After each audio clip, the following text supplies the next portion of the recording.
Desde hace miles de millones de años puede producirse y desarrollarse la vida en la protectora atmósfera terrestre. Un clima inusualmente estable permitió el desarrollo de las civilizaciones. Actualmente viven sobre la Tierra más de 7.000 millones de personas. Sin embargo, la atmósfera se está calentando a un ritmo alarmante. Desde la selva amazónica hasta la helada tundra, el clima amenaza con perder su equilibrio. Los científicos se centran principalmente en sitios particularmente sensibles. En los océanos, las capas de hielo y los bosques buscan mecanismos que desequilibran el clima y cambian nuestro planeta de manera irreparable. ¿Cuán preocupados debemos estar? Soy Bernice Notenboom, aventurera y reportera del clima. He visto con mis propios ojos el cambio climático en el Monte Everest y en los polos.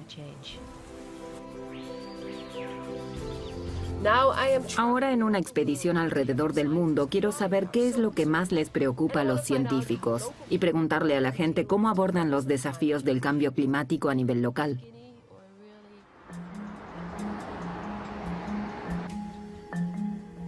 Así como muchos, yo también pensaba que podríamos detener el cambio climático liberando menos dióxido de carbono, el gas de efecto invernadero. Ahora leo que en muchos lugares de la Tierra el clima ya se ha modificado.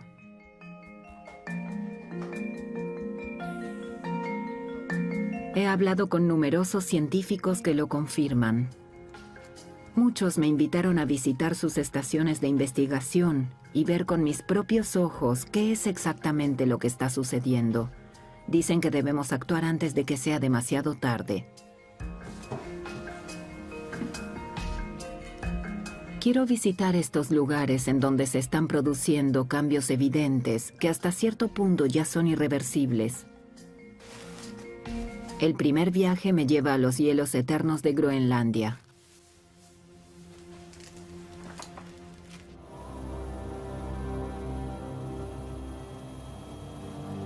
La isla de Groenlandia está cubierta en su mayoría por hielo.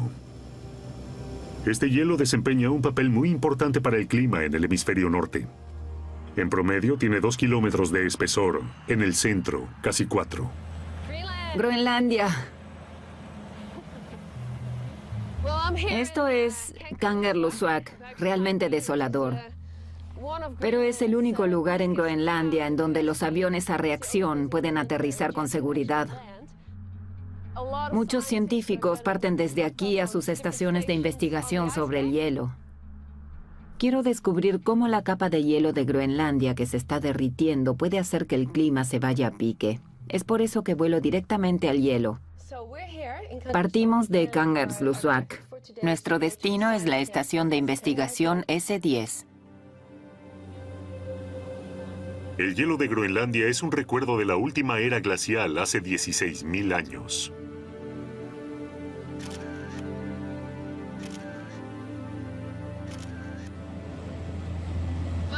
Ahora estamos volando sobre el hielo continental. Es fascinante, aunque está frío y acaba de nevar. La nieve ya se está derritiendo de nuevo. Las grietas del glaciar son translúcidas.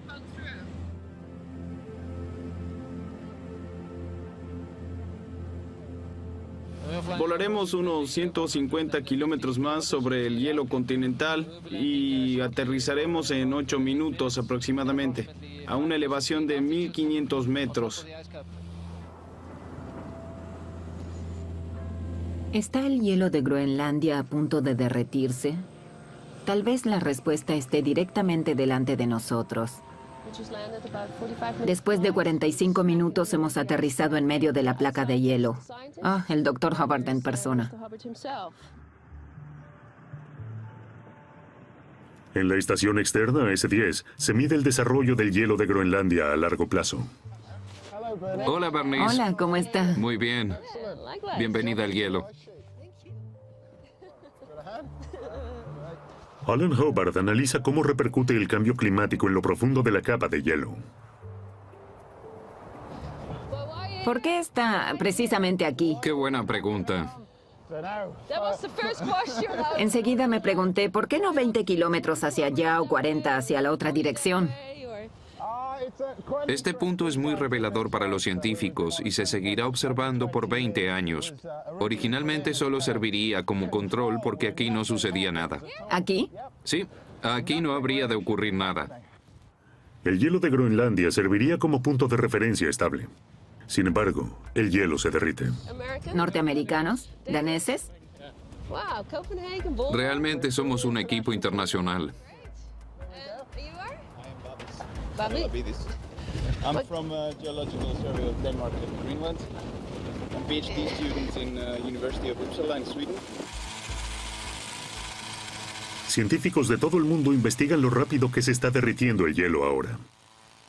Hace 20 años, la estación de investigaciones se había instalado directamente en lo que se llama la línea de equilibrio. Aquí mantenían el equilibrio las nevadas y el derretimiento de la nieve año tras año. Es por esto que en realidad el hielo debería ser muy estable.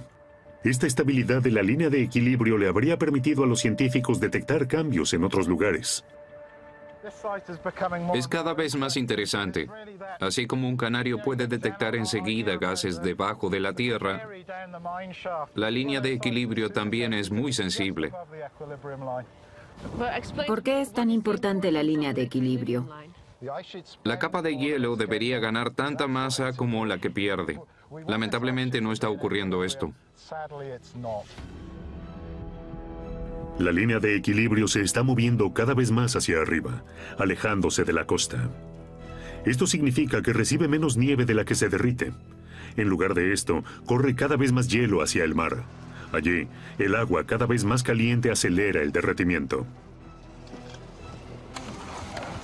Los datos recogidos por la estación S10 los últimos 10 años muestran que el hielo continental ha perdido 4 veces más de masa que en la década anterior.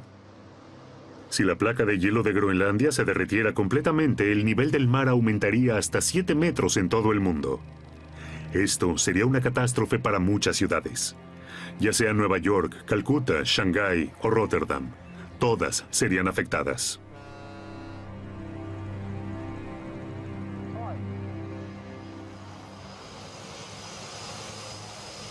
Vuelo con el profesor Hubbard al glaciar Russell.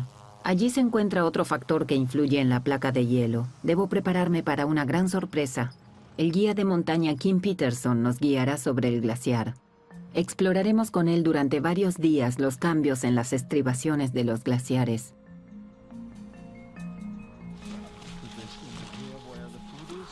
Aquí está la correa.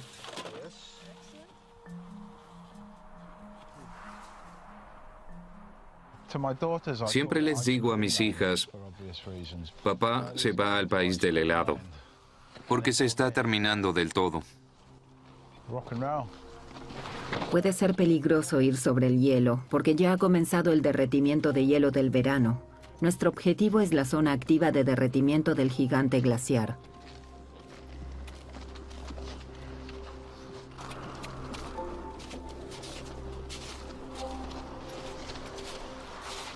Aquí veo por todos lados esa cosa negra. ¿Qué es?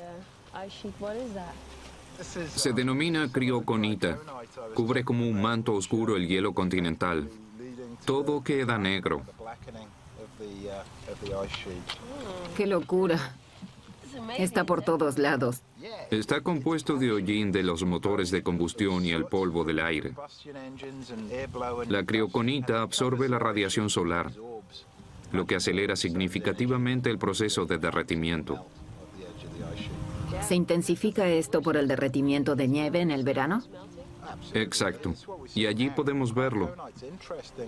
La crioconita se acumula en los surcos del suelo y allí absorbe más radiación solar. Con ello se forman huecos profundos en la superficie del hielo, que a veces son maravillosos. Mientras más oscura sea la capa de hielo, más rápido se derrite. Es una locura. Estamos en un lugar donde no hay industria y aquí encontramos lo que en otros lugares se arroja al aire.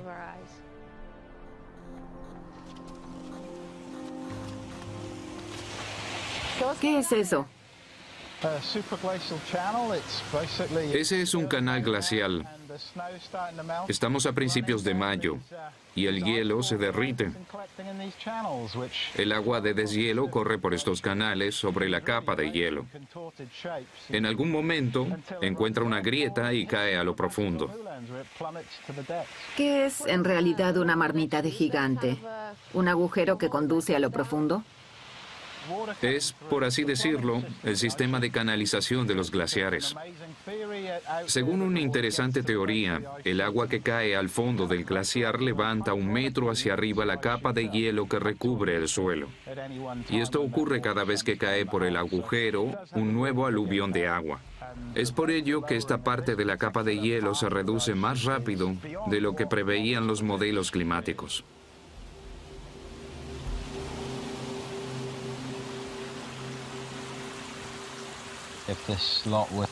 Si esto continúa así, pronto se notará en todas las zonas del mundo. Este hielo se acumuló durante miles de años y ahora pronto podría desaparecer. Es perturbador. La pregunta crucial es, ¿qué sucederá con esta masa de agua de deshielo que primero llega al fiordo y después al océano? 3 semanas después de mi visita, los habitantes de Kangerlussuaq tomaron estas imágenes. Una ola de pleamar récord desde el centro de Groenlandia que arrastró el único puente de la ciudad.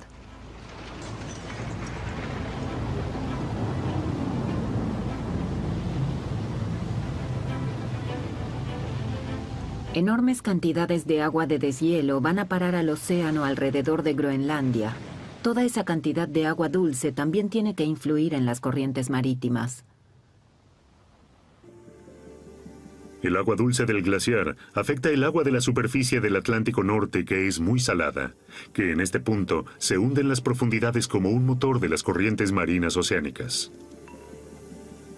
La corriente del Golfo también es activada por esta especie de motor y trae agua cálida de los trópicos a Europa. No obstante, el agua dulce de los glaciares de Groenlandia diluye el agua salada. Con ello, el impulso por las corrientes marítimas podría interrumpirse o en algunos puntos detenerse completamente. Esto podría provocar una mini era glacial en algunas partes de Europa.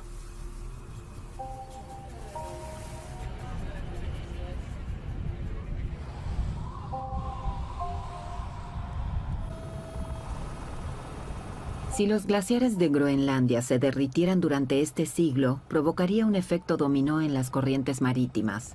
Esto no solo influenciaría sobre el clima de Europa, sino a nivel mundial. Para comprender mejor el rol de Groenlandia sobre el clima mundial, me encontraré en Ilulissat con el profesor Tim Lenton, un experto en el cambio brusco del sistema climático. Welcome to Ilulissat. Hi. Look at some glaciers here, huh? El profesor Lenton desarrolló en la Universidad de Exeter, Inglaterra, una teoría sobre los focos del cambio climático. Vamos al borde de la plataforma de hielo, donde algunos científicos esperan un gran cambio en el sistema ecológico, incluso aún en esta década. ¿Aún no había estado nunca en Groenlandia? No, pero esto es estupendo. ¿Qué? ¿Ha escrito sobre esto y aún no ha estado nunca aquí? Sí, solo soy un teórico. Anhelo poder ver los glaciares por mí mismo en la naturaleza. Desarrollo modelos climáticos con la ayuda de simulaciones por computadora. Después de haber identificado estos elementos decisivos en el sistema climático, lamentablemente tuve que constatar que algunos ya están a punto de colapsar. Principalmente la plataforma glaciar de Groenlandia y el Ártico. Darme cuenta de esto fue un shock para mí. No solo a nivel científico, sino personalmente. Me quedó claro lo peligrosamente cerca que ya estamos de un cambio climático repentino.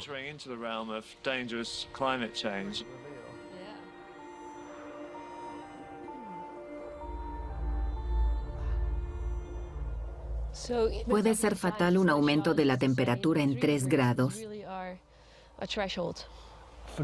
En el caso de Groenlandia, sí. Si la temperatura aumenta 3 grados, se derrite más hielo del que se acumula. Y eso hace que el equilibrio entre lo que se derrite y lo que se gana se rompa irreversiblemente.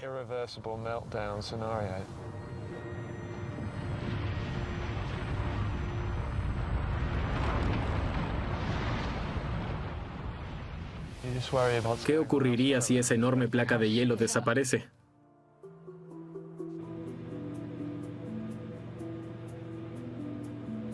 Volamos de Jakobshafen a Qaanaaq, una localidad en el extremo septentrional de Groenlandia. Aquí queremos ver lo que ocurre con otra clase de hielo, el hielo marino.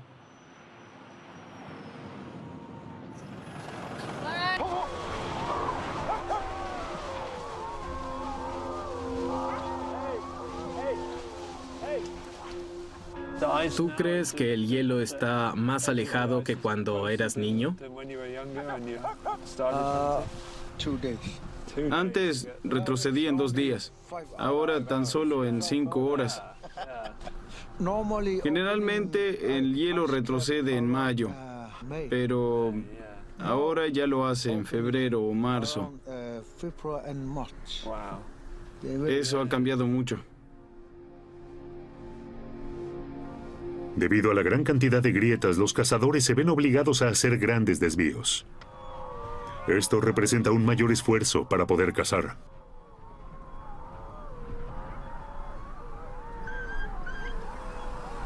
Hemos viajado todo el día. Ahora todos estamos hambrientos y tenemos sed. A las 11 de la noche por fin tenemos algo caliente.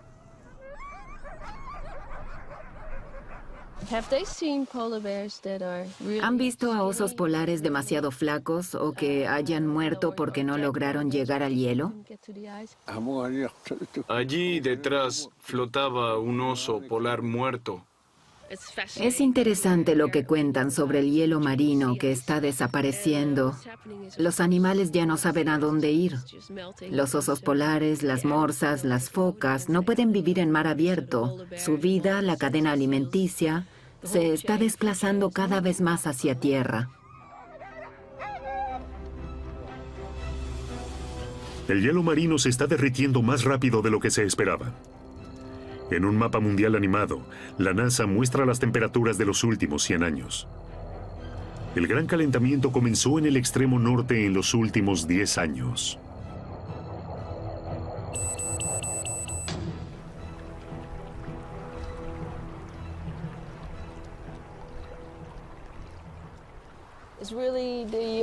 Este es realmente el aire acondicionado de nuestro planeta. Sí, pero me temo que se está apagando. En los 30 años que hemos observado el hielo por satélite, ha desaparecido 1/3. ¿No siempre habrá hielo en el Polo Norte? No necesariamente, pero el Polo Norte sin hielo cambiará dramáticamente el mapa mundial y las consecuencias en el clima serán evidentes hasta en las zonas templadas. ¿Cuán graves serán las consecuencias? Visitaré uno de los centros de datos climáticos que reúnen los datos registrados y calculan pronósticos. Buenas tardes, Dr. Böttinger. Hola, qué bueno que esté aquí. ¿Ya ha visto esto alguna vez? Es un modelo oceánico de alta resolución. Le hemos dado animación, podemos verlo aquí. El Dr. Michael Böttinger es geofísico en el Centro de Datos Climáticos de Hamburgo y es un especialista en adaptaciones de datos complejos en imágenes de fácil comprensión. Para ello, este centro de datos emplea una de las computadoras más rápidas del mundo.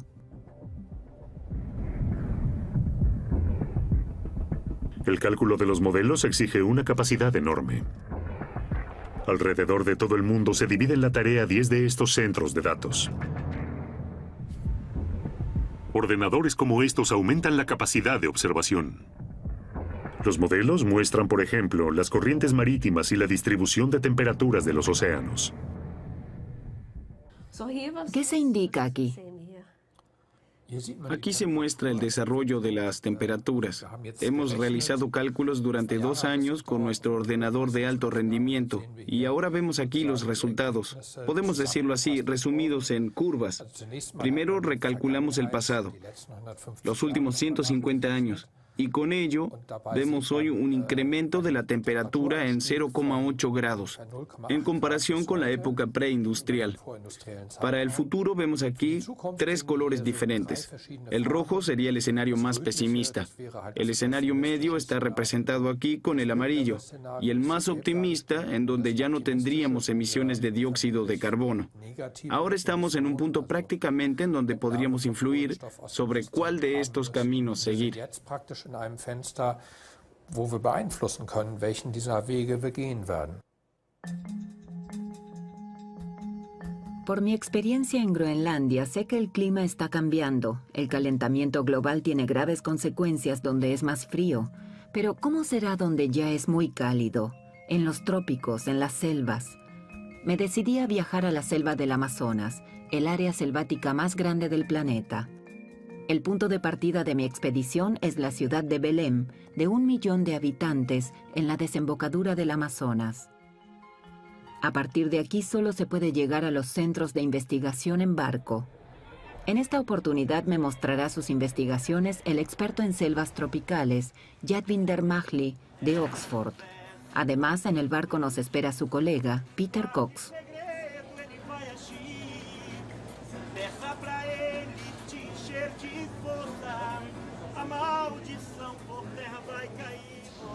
Peter, amigo mío, pude llegar. Qué bueno verte. Peter Cox y Jadwinder Magli trabajan en modelos de predicción para determinar el comportamiento de ecosistemas y conocer sus límites. Queremos comprender bajo qué condiciones podría colapsar el sistema y cuánta sequía podrían soportar las selvas antes de morir. Sin embargo, ¿qué amenaza a estas selvas? ¿Qué se esconde detrás de estos amenazantes periodos de sequía? En la región amazónica actúan 2 patrones de calentamiento diferentes por los océanos circundantes, el Pacífico y el Atlántico. En el Pacífico hay algo así como un estado permanente del efecto de El Niño. Esto significa que el Pacífico oriental es más cálido que el occidental. Es por esto que el norte y el este del Amazonas se están volviendo más secos. Por otro lado, la parte tropical del Atlántico Norte es más cálida que el Atlántico Sur, por lo que al oeste y al sur del Amazonas se están volviendo más secos. Los océanos más cálidos absorben humedad del Amazonas y hacen que la selva se seque. La cuenca del Amazonas está sujeta a 2 patrones climatológicos amenazantes. Nuestros cálculos indican que estos patrones pronto tendrán efectos permanentes. En el pasado, solo se presentaban sequías graves en el Amazonas cada 100 años. En los últimos 7 años, ha habido 2.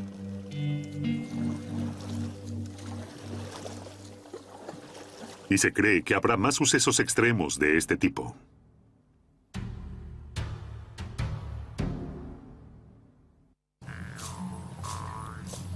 Ya hace 30 horas que estamos viajando por el Amazonas. Ahora estamos viajando en un bote pequeño donde apenas cabe nuestro equipo y sus compañeros. La gente aquí es maravillosa, son muy amables y amigables, siempre dispuestos a ayudar. A Peter Cox y a mí nos gustaría saber más sobre el trasfondo de las investigaciones en el Amazonas. Desde afuera, el Amazonas se ve exuberantemente verde. Sin embargo, cada año se deteriora cada vez más el estado de la selva, ya que debido a los océanos la cantidad de lluvias es cada vez menor. En el año 2005 se produjo la sequía del siglo. Al menos pensábamos que esto era así hasta que se produjo otra en el 2010. Es llamativo hablar sobre sequía mientras justo nos estamos dirigiendo hacia una tormenta, pero estamos en el Amazonas.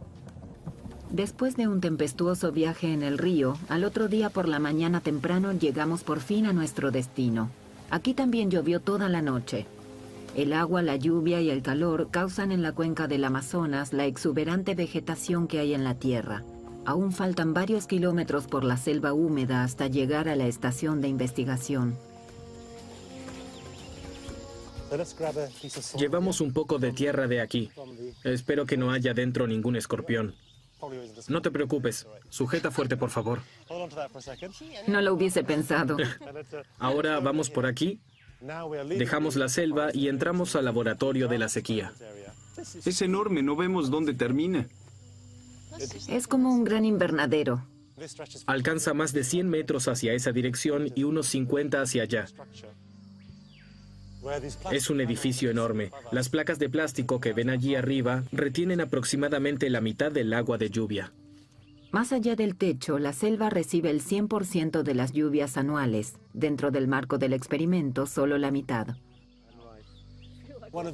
Una de nuestras mayores fuentes de inspiración fueron los trabajos de Peter Cox. Él pronosticó con un modelo por computadora que el cambio climático podría provocar la muerte de las selvas. Nosotros comprobamos su idea al secar realmente la selva amazónica. Miren la tierra, está muy seca, muy arenosa. Las hojas del mantillo están muy duras y secas en comparación con las de afuera.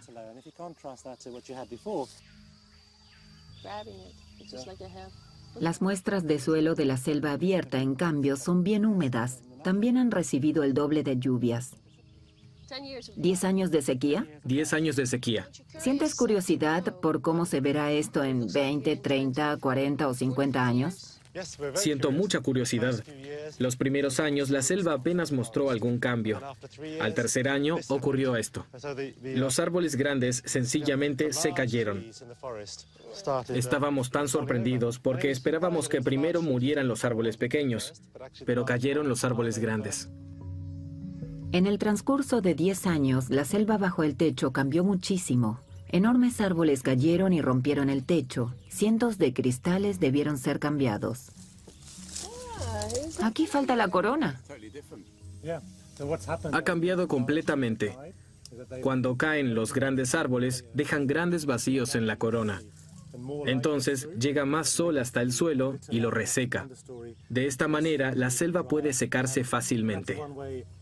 La muerte de estos primeros árboles provoca la muerte de otros árboles. Y finalmente, la selva se seca y fácilmente se puede producir un incendio.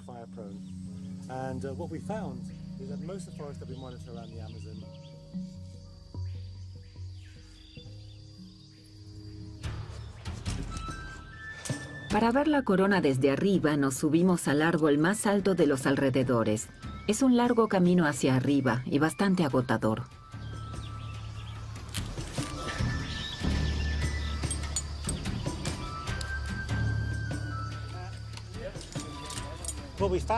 Descubrimos que los árboles grandes son los que más sufren. Y ahora desde aquí arriba puedes comprender Sí. por qué.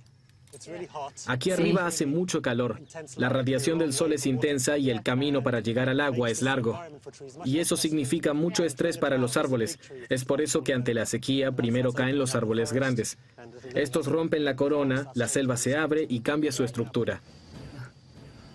Si la selva se reseca y los árboles grandes se mueren, se puede definir un punto de inflexión. La selva cambia a otro estado ecológico con árboles pequeños. Una corona abierta y significativamente menos árboles enormes que en realidad son típicos de la selva tropical. Cuando la radiación solar alcanza el suelo por la corona abierta, este se sigue secando. Consecuencia, mueren y caen cada vez más árboles enormes. Cada vez hay menos sombra. Así como un tumor, la sequía consume la selva. Con un bote nos introducimos a lo profundo de la selva tropical. Miren, un tapir. No tiene ganas de quedarse. Se va corriendo. Sí, ya se fue.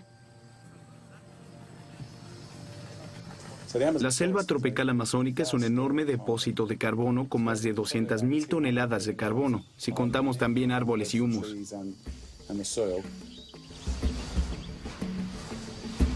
Los árboles, a través de sus hojas, absorben del aire el dióxido de carbono, que potencia el clima. En un incendio, ese dióxido de carbono se vuelve a liberar. Y una sequía aumenta considerablemente las probabilidades de incendios.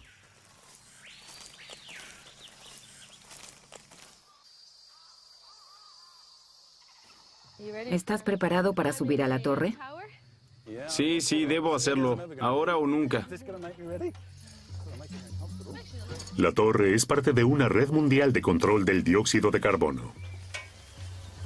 La selva amazónica, debido a su tamaño, desempeña un papel fundamental en el almacenamiento global de dióxido de carbono.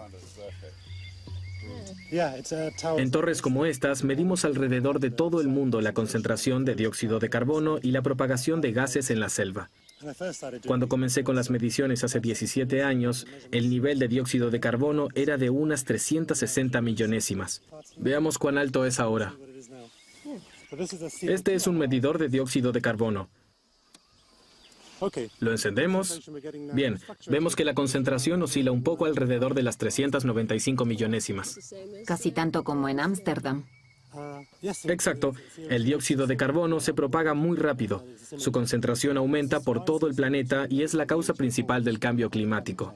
Si hubiésemos realizado estas mediciones en 1850, antes de la Revolución Industrial, el aparato indicaría 280 en lugar de 395 millonésimas. Esto da miedo. Es bastante alarmante. Para mí no se trata solo del hecho de que el dióxido de carbono produce el cambio climático y que nosotros los seres humanos estamos implicados. Pero un tercio de estos cambios tuvieron lugar desde que yo comencé mis estudios. Los niveles de dióxido de carbono están aumentando velozmente en todos lados, hasta en el último rincón. Hemos transformado el estado fundamental de la atmósfera y de la naturaleza en general. Desde hace 400.000 años, el nivel nunca había superado las 300 partes por millón. En 1950 ya había 315 partes por millón. Actualmente hay alrededor de 400. En toda la historia de la Tierra, los niveles nunca habían aumentado tan rápidamente.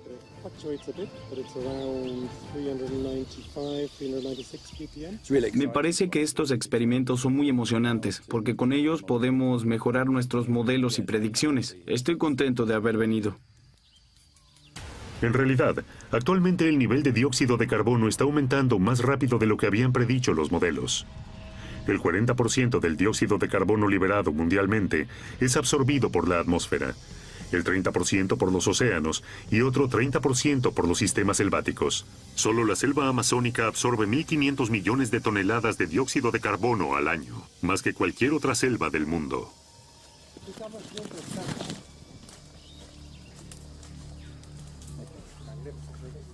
Pero ¿qué ocurriría si las superficies de selvas fuesen cada vez más reducidas? Si la selva tropical amazónica ya no frena el cambio climático, sino que lo acelera, entonces esto se volverá realmente peligroso.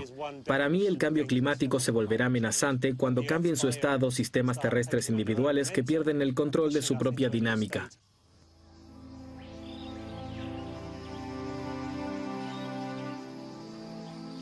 El calentamiento que experimentamos desde hace un siglo es de 10 a 100 veces más rápido de lo que las selvas tropicales experimentaron desde hace millones de años. Hace 55 millones de años, un calentamiento de 4 o 5 grados tardó 5.000 años. Actualmente, las temperaturas promedio de la Tierra aumentan alrededor de 4 grados en solo 100 años. ¿Qué ocurriría con 4 grados más? Probablemente algunos animales y organismos se las arreglarán bien, pero otros no. Eso significa que todas las interacciones, todas las redes vitales deberán ser rediseñadas. Esto podría diezmar la biodiversidad de las selvas tropicales en un 80 o 90% aún en este siglo. ¿Te enfurece esto? Me atemoriza. Estamos jugando un juego peligroso. 2/3 de las especies de nuestra Tierra dependen de los trópicos. Estamos jugando los dados con el destino de 2/3 de las especies. Así que las selvas tropicales pierden fácilmente su equilibrio por el aumento de las temperaturas y los periodos de sequía. Sin embargo, ¿qué hay de Europa, donde existen verano e invierno? Quiero descubrirlo utilizando como ejemplo la Selva Negra, con el profesor Conle del Instituto Estatal de Investigación Forestal de Friburgo.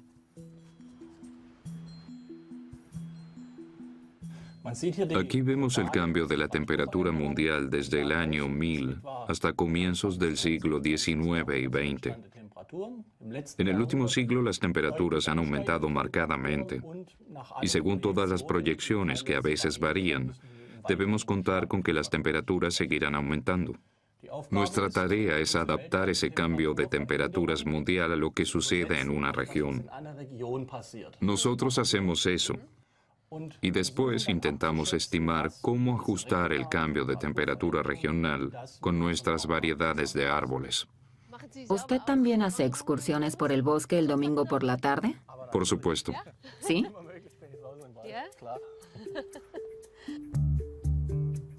En Alemania, 1/3 de la superficie total es utilizada para la exploración forestal intensiva y sustentable. Es el mayor porcentaje de Europa.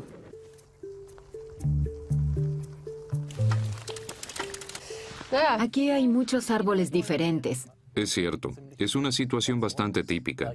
Este es un bosque mixto de montañas con muchas variedades de árboles. Allí está el abeto de Douglas, allí hay un abeto, detrás hay hayas, y delante nuestro estas coníferas son abetos rojos. Y es crucial si crecerán o no en una zona donde en un futuro haya problemas con el clima. ¿Podemos darnos cuenta ya? ¿Se percibe? En las capas inferiores ya lo percibimos. En las áreas donde crecen las vides, ya han desaparecido todos los abetos rojos. Y podemos ver que en las capas inferiores los abetos rojos tienen cada vez más problemas. A veces se caen por las tormentas. Son diferentes cosas, pero en conclusión cada vez hay menos abetos rojos. ¿Es importante el abeto rojo para este bosque? Sí, extremadamente importante, pero no por la biología, que puede arreglárselas con muchas otras especies de árboles, sino porque de esta variedad obtenemos mucha madera y es un depósito de carbono a largo plazo.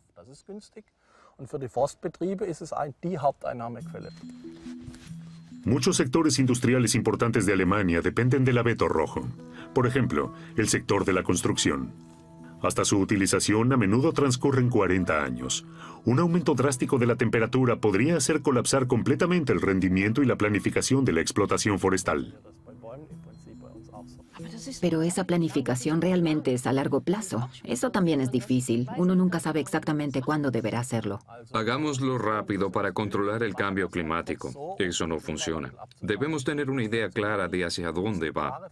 Debemos tener una clara idea de cuánta es nuestra inseguridad y debemos adaptarnos a esa inseguridad. Si decimos que en 50 años el clima será así y nos adaptamos a ello y luego no lo hacemos, entonces habremos cometido un error. Del profesor Conley aprendí que si el cambio climático viene despacio, en caso de apuro se puede manejar con otras variedades de árboles. Si viene demasiado rápido, este bosque también amenaza con desaparecer por plagas, tormentas, sequía. Del otro lado del río Rin, en Alsacia, quiero descubrir algo más sobre un bien cultural de Europa, el vino. El experto en vinos, Eric Duchesne, ha descubierto que el cambio climático cambiará claramente en un futuro las áreas vitivinícolas de Europa.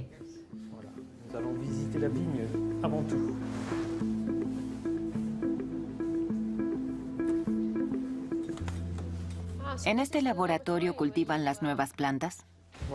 ¿Cree que el vino de las uvas que cultiva aquí será completamente diferente al vino que bebo hoy? No, será distinto, será mejor. Por supuesto, de lo contrario no haríamos este trabajo. Tiene que tener alguna ventaja, al menos tiene que ser tan bueno como el actual. Por ejemplo, una resistencia a las plagas para que no tengamos que seguir pulverizando las vides. Afuera la situación es completamente diferente aquí en el laboratorio. Aquí es perfecto. Claro, aquí tenemos una situación ideal para probar los primeros pasos, pero finalmente el campo de cultivo tendrá la última palabra. Aquí afuera en el campo de cultivo, Eric me cuenta que las transformaciones ya pueden percibirse claramente. Très bien. ¿Qué hay con estas vides? ¿Ya tienen un periodo de crecimiento reducido? Hemos observado en los últimos 30 años que el desarrollo de las vides siempre es más rápido. Eso significa que ahora comienzan a brotar 14 días antes, florece poco más de 2 semanas antes, y las uvas aquí en Alsacia están maduras para cosechar más de 3 semanas antes que hace 30 años. ¿Es esa una tendencia? ¿Cómo continuará esto? Según nuestro registro de datos, debemos prepararnos para que el calentamiento continúe. Eric me recomendó que visite a René Meur. Este vitivinicultor por 11ª generación está experimentando con nuevas variedades. Si lo desea, primero le muestro cuál es la situación. Así comprenderá un poco mejor el problema del clima aquí. Antes un Pinot Noir solo tenía 12% de alcohol, ahora tiene 13%. Antes se cosechaba alrededor del 20 de septiembre, ahora cosechamos a finales de agosto o principios de septiembre. El claro resultado del cambio climático.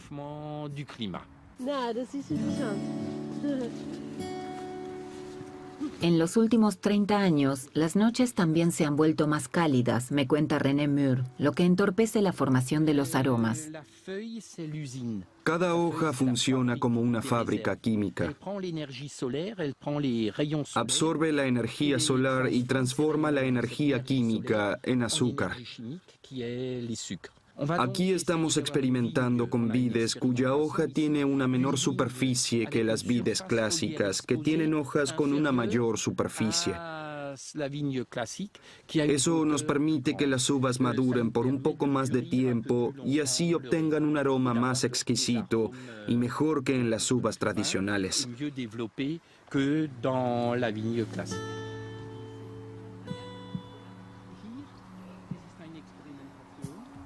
Si el clima continúa calentándose, estas uvas probablemente desaparezcan. Para compensarlo deberíamos cultivar aquí variedades de uvas del Mediterráneo, ya que las variedades de uvas del sur soportan mejor tanto la sequía como las altas temperaturas. Precisamente por eso hemos comenzado nuestras pruebas con la cepa Syrah.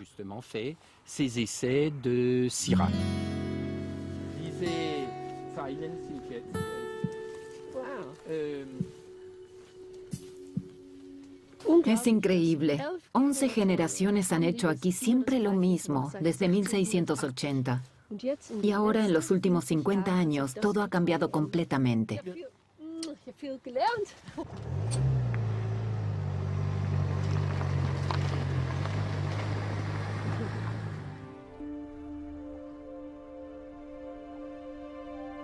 Después de siglos a orillas del Elba, la pequeña localidad de Lauenburg se encuentra amenazada.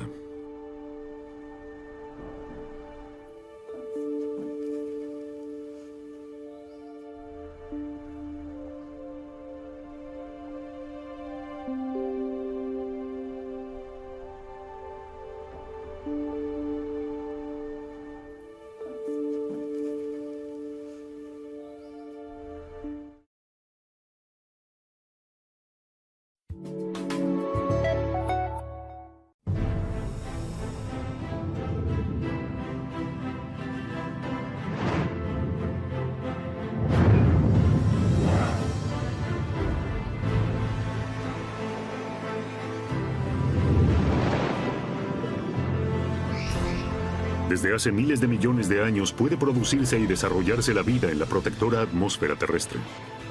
Un clima inusualmente estable permitió el desarrollo de las civilizaciones. Actualmente viven sobre la Tierra más de 7.000 millones de personas. Sin embargo, la atmósfera se está calentando a un ritmo alarmante. Desde la selva amazónica hasta la helada tundra, el clima amenaza con perder su equilibrio. Los científicos se centran principalmente en sitios particularmente sensibles. En los océanos, las capas de hielo y los bosques buscan mecanismos que desequilibran el clima y cambian nuestro planeta de manera irreparable. ¿Cuán preocupados debemos estar?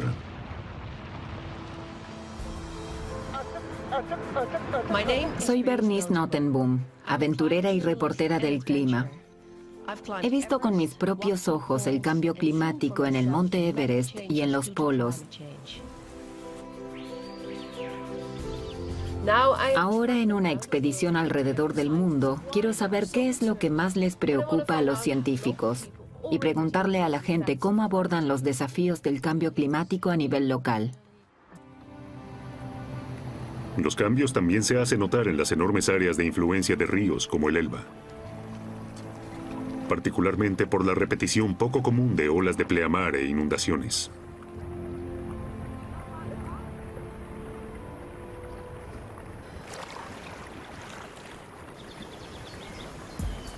En los últimos 10 años en el Valle del Elba, en medio de Europa Central, ha habido toda una serie de grandes inundaciones, 5 en total, una mayor que la otra. Al día siguiente a la última ola de pleamar, Visité la localidad medieval de Lauenburg, que solo se salvó de la destrucción por la construcción del dique río arriba.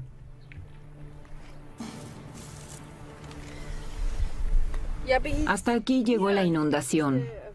Este fue su mayor punto, con 9,60 metros. Es sorprendente cuando vemos el dique, cuya profundidad máxima es de tan solo 10 metros. Solo fueron 40 centímetros menos. Bien, ahora solo pase un brazo. Ahora pase el otro brazo. Podemos achicarlo un poco más. Eso no es problema.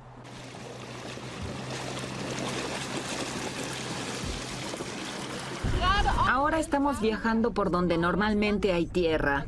Allí están las banderas que están en tierra. Sí, así es, exacto. Aquí hay un paseo. Aquí hay un paseo. Allí delante hay una calle. Y en estos momentos todo está bajo el agua.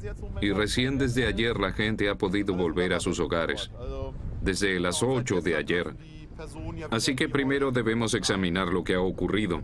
Muchas personas observan desde el jardín cuán graves han sido los daños en realidad.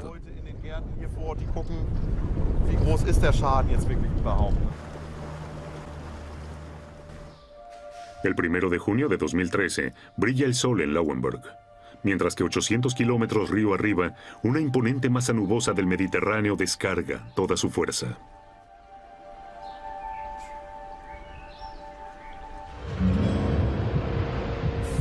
Por todo el mundo, las catástrofes naturales muestran imágenes enfáticas de cuánto dependen las civilizaciones humanas de poder estimar el comportamiento de la naturaleza. Fenómenos meteorológicos extremos desequilibran sistemas naturales y la población, aparentemente, está indefensa en sus manos.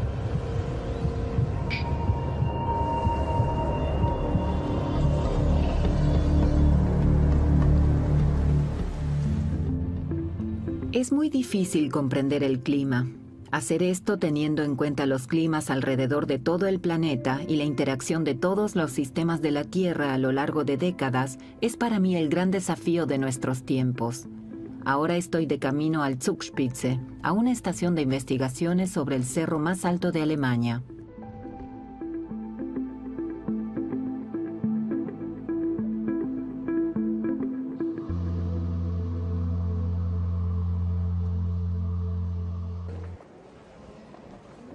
Tu trabajo está allí arriba, pero solo puedes hacerlo si hay buen clima. Puede ocurrir que no suba durante semanas porque constantemente hay mal tiempo. Hay fases así, particularmente en primavera. ¿Es realmente tan limpio el aire allí arriba? Sí. Está Múnich y hay otras ciudades por aquí. Sí, pero la convección típica, la diseminación local, por lo general no se produce a estas alturas, aparte de en los meses de verano. Acompaño al físico Hannes Vogelmann a su puesto de trabajo a 2.650 metros de altura. Bienvenida al reino de la niebla.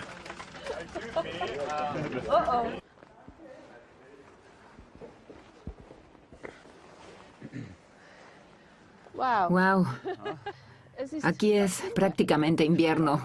Aquí arriba es invierno prácticamente todo el año. La última nieve se derrite en algún momento de julio y es muy posible que en octubre ya se forme una nueva capa de nieve o a veces ya en septiembre.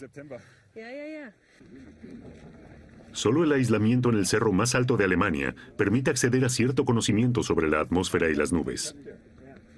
La próxima estación de investigaciones es uno de los puntos estratégicos en la red de instalaciones de investigación ambiental alrededor de todo el mundo.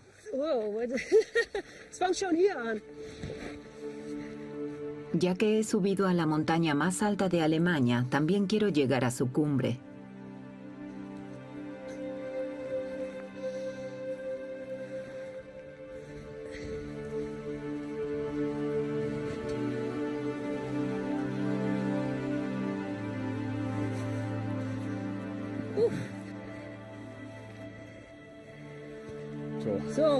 Llegamos a la cumbre. Llegamos a la cumbre. Bienvenida al punto más alto de Alemania.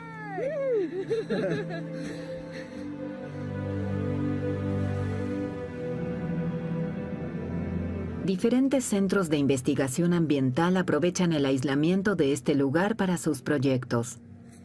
Ahora estamos en el teleférico yendo a Schneefenhaus. Allí debajo debería estar el Schneeferner, que ya no lo vemos. Lo que hay allí donde la superficie es bien homogénea y blanca, allí todavía hay hielo debajo. Eso es hielo aún, eso era antes un glaciar. Eso fue alguna vez el glaciar. Yo diría que ahora es solo el resto del hielo. Ya no tiene movimiento o es mínimo. Y durante los 10 años que estoy aquí arriba se ha derretido en gran parte.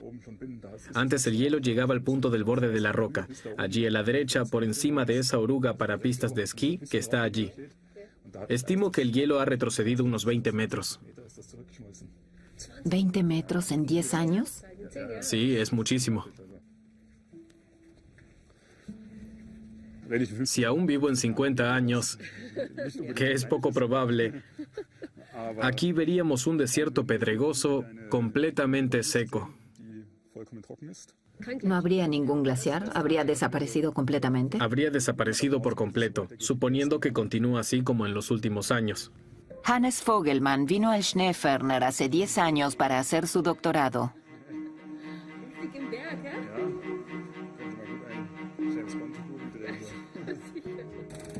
Aquí desarrolló un láser que envía al espacio un haz de medición con mucha energía. Solo puedo ver este rayo infrarrojo con lentes especiales de visión nocturna.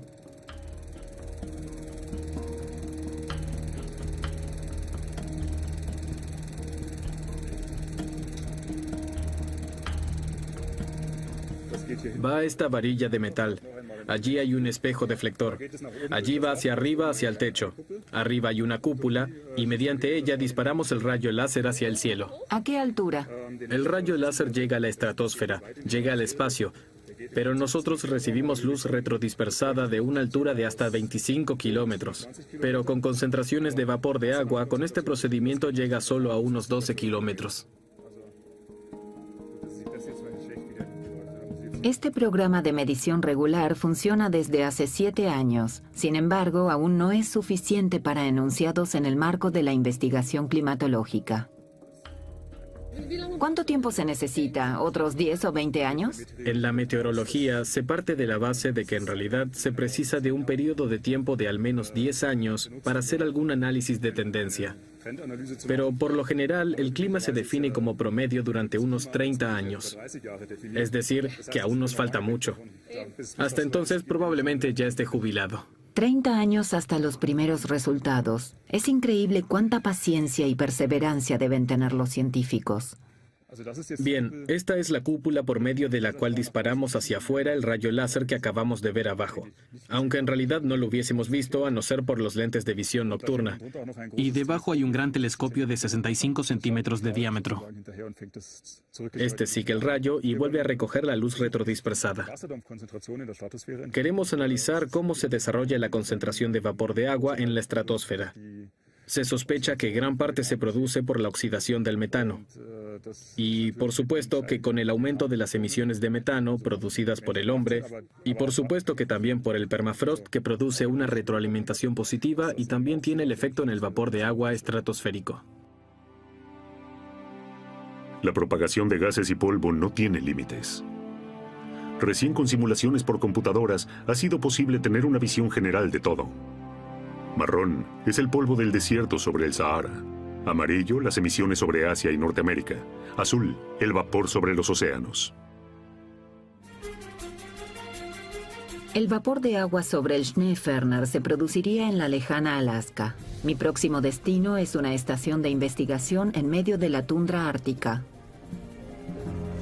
A este lugar vienen todos los científicos que estudian el permafrost, los que quieren estudiar el clima y principalmente las consecuencias para el permafrost y la tundra. Quisiera que ellos me expliquen qué efecto tiene todo esto sobre nuestro sistema climático.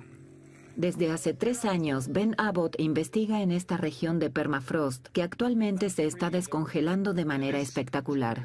Y este es mi lugar de trabajo, Bernice. En muchas pruebas ya se puede reconocer con los ojos cerrados que el porcentaje de carbono orgánico es muy alto. Los resultados de nuestra investigación el año pasado fueron tan extremos que temíamos que las revistas no nos creyeran. Es por eso que quiero tomar nuevas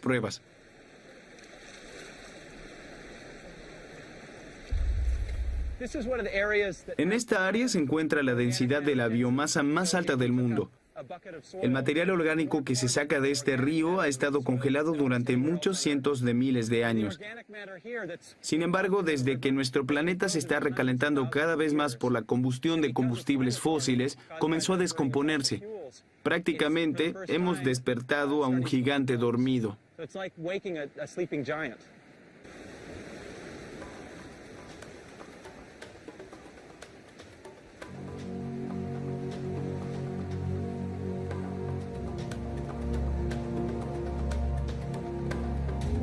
Se puede viajar muy bien en kayak sobre esta mezcla descongelada de agua y biomasa. Ben ha prometido mostrarme una formación única en el lugar a donde vamos, con el misterioso nombre de Stinky Bluffs, que significa algo así como acantilados apestosos. Desde arriba, los acantilados apestosos se ven como tundra normal. Recién desde los laterales es visible una formación única de hielo y biomasa que se ha depositado aquí los últimos 50.000 años.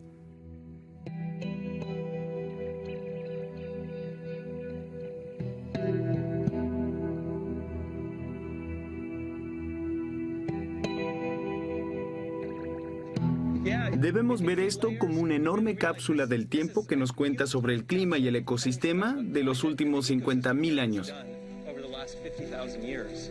¿Cuán alta es esta pared? Aproximadamente 30 metros de alto. La capa se extiende 2 veces su tamaño por debajo del suelo. Comprendo que ver esto sea sobrecogedor, pero ¿por qué es tan importante? Aquí vemos que el permafrost ha desempeñado un rol importante en el cambio climático y posiblemente será un acelerador del cambio climático producido por el hombre. ¿Qué has descubierto? He investigado pruebas del suelo y del agua producto de la descomposición del material del suelo, ya que esta descomposición está ocurriendo en todo el Ártico, no solo aquí. Sencillamente, debemos saber cuánto carbono y cuán rápido se está liberando. ¿Y si el carbono llega a la atmósfera? Eso correspondería a unos 180 años de combustión de fósiles, una cantidad increíble de carbono que cambiaría todo el ecosistema. No es de extrañar que tantos científicos vengan aquí y quieran meter sus manos en el hielo. Claro, ¿en qué otro lugar aparecen sencillamente en el suelo huesos de bisonte o colmillos de mamut? Es realmente un ejemplo increíble de cambio climático. Realmente puedes oler el hedor de la biomasa. Huele como si estuviese preparando una pila de compost en mi jardín. Para mí huele a estiércol de mamut.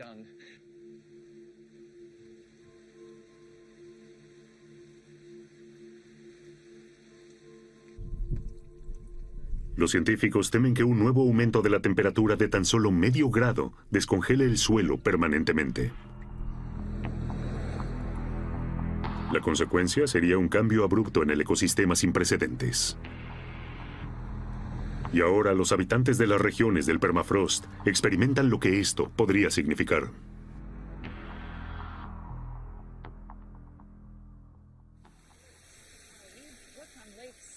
Si la biomasa se descongela bajo el agua, las bacterias producen metano, el potente gas de efecto invernadero.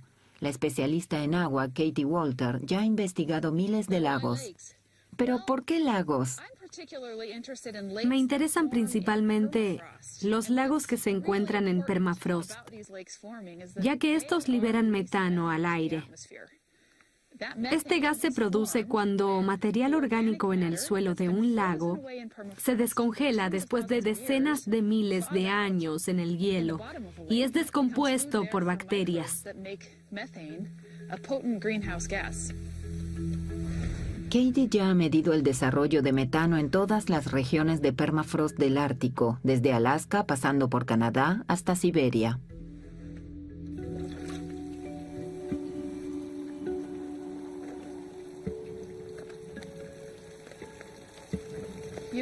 Paso el recipiente por las burbujas de gas.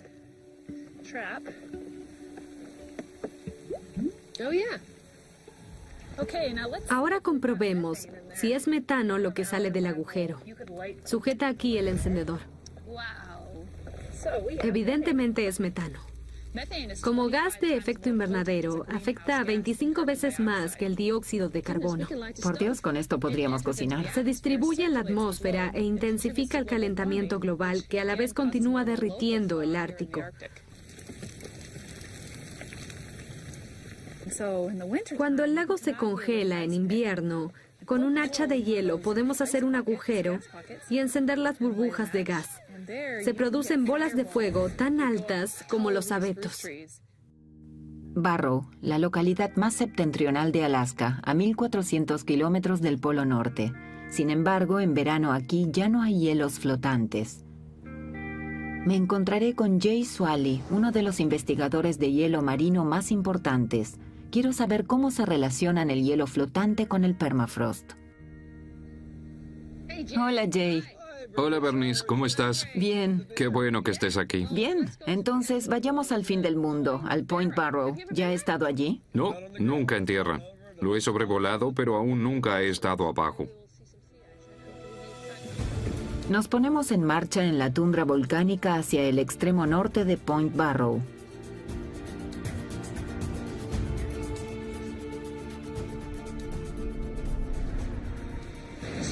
Nos encontramos en el punto más septentrional de la Tierra. Delante nuestro solo se encuentra el Océano Ártico, famoso por sus hielos flotantes. ¿Y dónde está el hielo? ¿Qué ha ocurrido?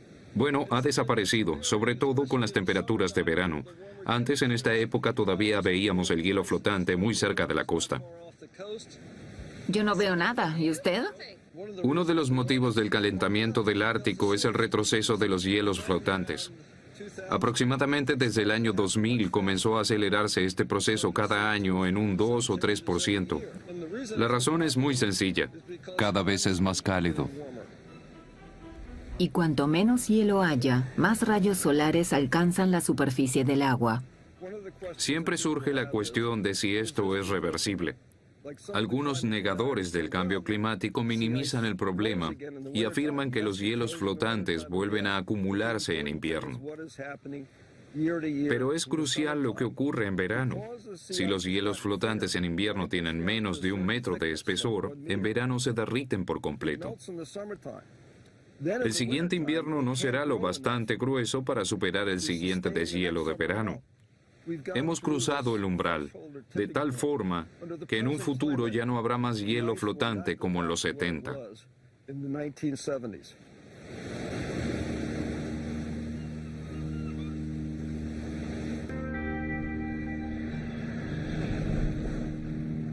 Me gustaría saber qué efecto tienen estos cambios en el Ártico en la vida cotidiana de los nativos inuit.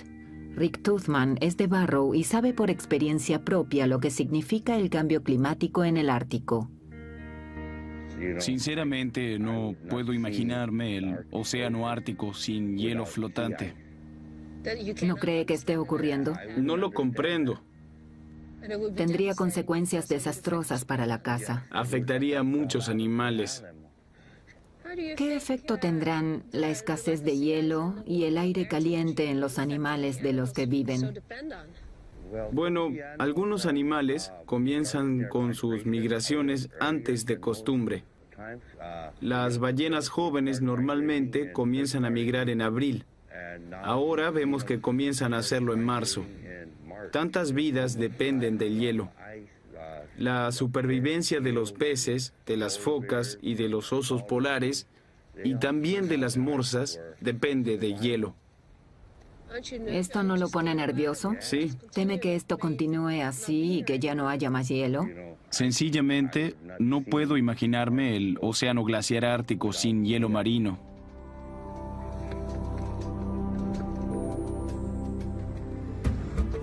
Para comprender mejor el rol del océano, volaré al extremo sur de África. Mathieu Rouault, de la Universidad de Ciudad del Cabo, uno de los pioneros de la oceanografía moderna, quiere explicarme la influencia de los océanos en el clima mundial. Aquí en el extremo sur del continente se encuentran corrientes del Océano Índico y del Atlántico.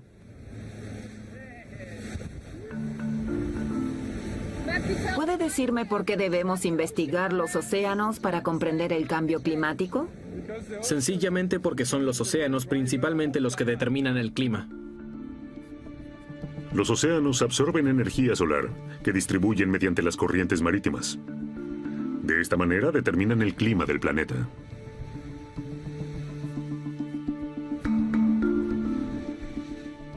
Lo particular de este lugar es la corriente de las agujas, una especie de corriente del Golfo del hemisferio sur.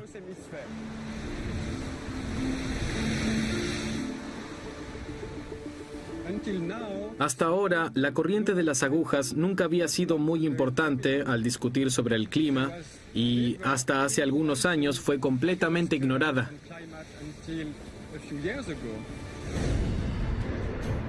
La corriente de las agujas es una corriente superficial fuerte del Océano Índico que cambia su dirección en el Cabo del Sur. Al volverse, se forman remolinos que derivan como anillos de agua salada en el frío Atlántico. Su diámetro alcanza hasta los 800 kilómetros. Por otro lado, el contenido de sal de estos remolinos impulsa las corrientes marítimas que provocan un clima moderado en Europa, miles de kilómetros más al norte. La corriente de las agujas se está volviendo más cálida y más salada. ¿Podría ocasionarse un cambio climático crucial en este punto? Como escenario para un cambio repentino en el comportamiento de la corriente de las agujas, podría imaginarme que se volverá aún más rápida que hoy y que entrará en grandes cantidades al Atlántico. Al Atlántico le faltará sal, que desciende las profundidades en el Atlántico Norte y con la que se activan las corrientes marítimas. Como consecuencia, podría producirse una era glacial en parte de Europa. La influencia de la corriente de las agujas en espacios vitales tan alejados muestra el engranaje del sistema climático. Un suceso en el hemisferio sur de la Tierra tiene consecuencias directas en el clima del hemisferio norte. Apenas puedo creer que una corriente como la de las agujas de Sudáfrica pueda tener tanta influencia en el Atlántico Norte. Aquí en Puerto Elizabeth, del otro lado del cabo, se encuentran y se mezclan las corrientes marítimas del este y del oeste. Tommy Boardman, junto a su equipo, investigan los patrones de flujo y el contenido de sal. ¿Qué es eso? Es un equipo de medición de flujos que registra las corrientes marítimas. Los buzos cambiarán estos aparatos por los otros que ya han estado 6 meses allí abajo. En este sitio hay una corriente fuerte, la vista es limitada. Los buzos han colocado los equipos a apenas 20 metros de profundidad.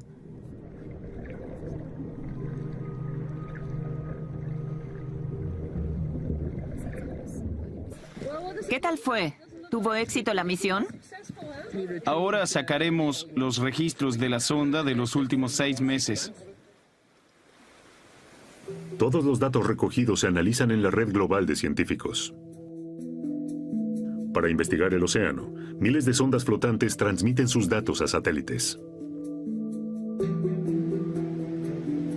Los océanos, con su enorme capacidad de almacenamiento de calor y dióxido de carbono, son decisivos para el clima mundial. El frío océano Antártico parece tener un papel importante en eso. De este modo, por ejemplo, las heladas aguas a profundidades de 4.000 metros almacenan muchísimo dióxido de carbono.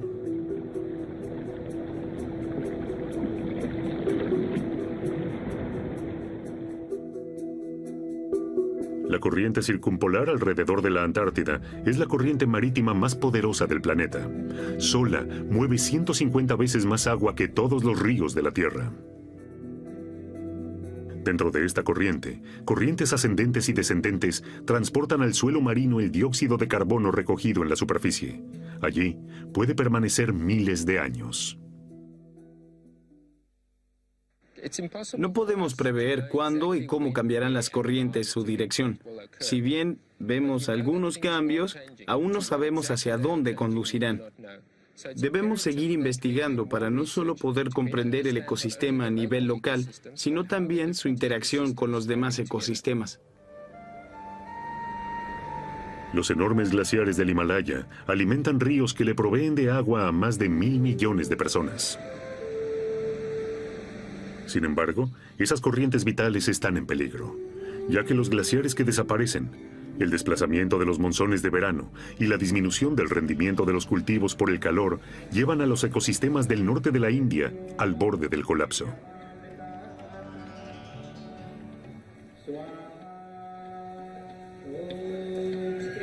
¿La gente seguiría confiando en su ceremonia de las velas si conociera mejor la situación? Esta es para Ma Ganga, la madre del Ganges, para que siempre fluya al mar.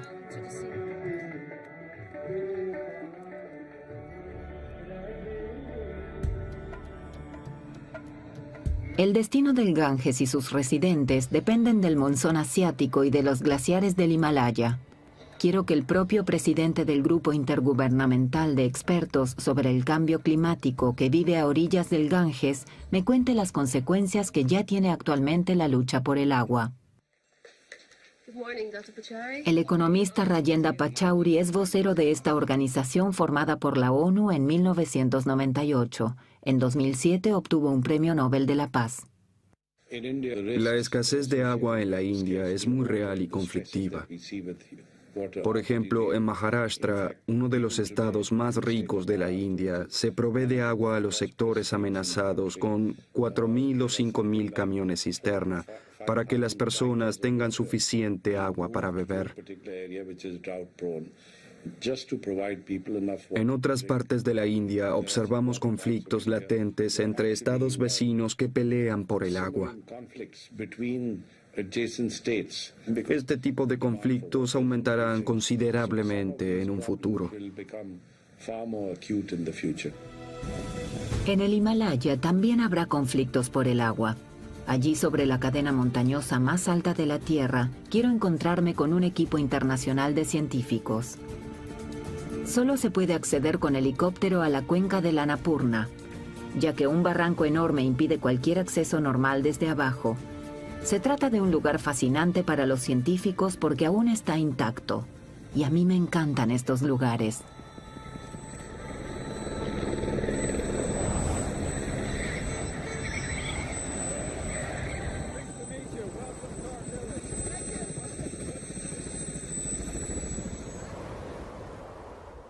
La última vez que estuve en Nepal fue en 2009 para ascender al monte Everest. Ya en esa ocasión había escuchado lo rápido que estaban retrocediendo los glaciares, particularmente en el Everest. Aquí me encuentro en otra región, en el macizo de Annapurna, y observo que está sucediendo lo mismo. Apenas veo nieve sobre los glaciares. Estos se están derritiendo y son más bien negruzcos. Jeff Cargill y sus colegas recogen datos para compararlos con las imágenes satelitales. El helicóptero debe ascender tanto como sea posible. En el recorrido arriba con Greg Leonard, en lugar de nieve, nos espera una imagen completamente diferente. ¿Por qué aquí a 5.000 metros de altura vemos por todos lados hollín negro? Bueno, el hollín es el resultado de procesos de combustión sucios en las ciudades industriales asiáticas, principalmente la India. El polvo es muy fino y al ser tan ligero flota en el aire donde los vientos lo transportan hacia los altos valles glaciares. Entonces se produce cualquier cosa allí abajo al nivel del mar y hallamos el polvo aquí a miles de millas de distancia. Exacto. ¿Qué efecto tiene? Bueno, como es más oscuro que la nieve, absorbe mejor los rayos solares y hace que la nieve se descongele. Llevaré una muestra de la nieve. Filtraremos las partículas y las analizaremos con un espectrómetro de masa y un microscopio electrónico para descubrir de dónde provienen. ¿Por qué hasta ahora no habíamos relacionado estas partículas con que el hielo se derrita? Tal vez la industria creció tan rápidamente que recién ahora lo vemos, y es tanto que llama la atención. El hollín negro de las zonas industriales y de las grandes ciudades asiáticas es transportado por los vientos alisios hasta las cumbres más altas. Los varios millones de cocinas al aire libre también contribuyen a esto. Recién hace 10 años se reconoció y estudió el fenómeno de la nube marrón asiática. Esta enorme nube de gas de combustión se observa alrededor del Himalaya, desde la península arábiga, sobre la India, China, hasta Corea. Los científicos ven amenazados los recursos hídricos del Himalaya. Los glaciares funcionan como embalses naturales que almacenan agua durante las temporadas de precipitaciones. En los periodos secos, cuando las ciudades y los campos se quedan sin agua, bajan verdaderos torrentes de los glaciares a los valles. Así, estos embalses naturales sufren alteraciones. Es como en una cuenta bancaria cuyo saldo se ha agotado. En un futuro, los ríos de montaña llevarán mucha menos agua.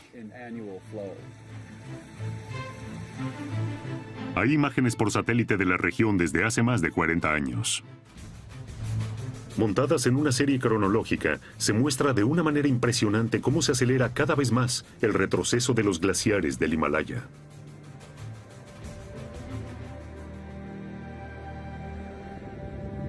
Como resultado, se forman peligrosos lagos de agua de deshielo, a menudo en zonas inaccesibles. Cientos se encuentran al borde de un colapso con consecuencias desastrosas para los habitantes de los valles.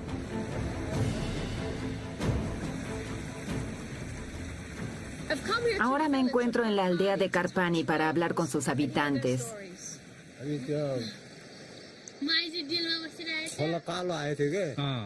El color del agua era negro. Cuando vio eso, ¿qué hizo? Dio la voz de alarma y todos salieron corriendo. ¿Primero buscó a su familia y huyó con ellos? Sí, buscó a todos sus nietos y se fueron. Para estos residentes locales, esta ola de pleamar vino sin ningún preaviso. Uno de ellos la grabó con su teléfono celular.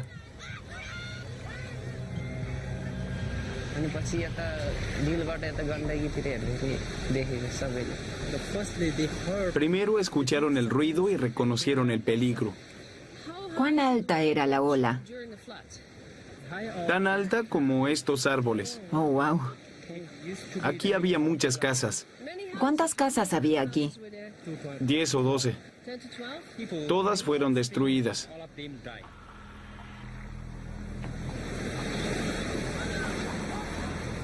El río Seti es un ejemplo de los peligros que puede acarrear el cambio climático en el Himalaya. Con cada crecida del río, el espacio vital de los seres humanos se ve más reducido.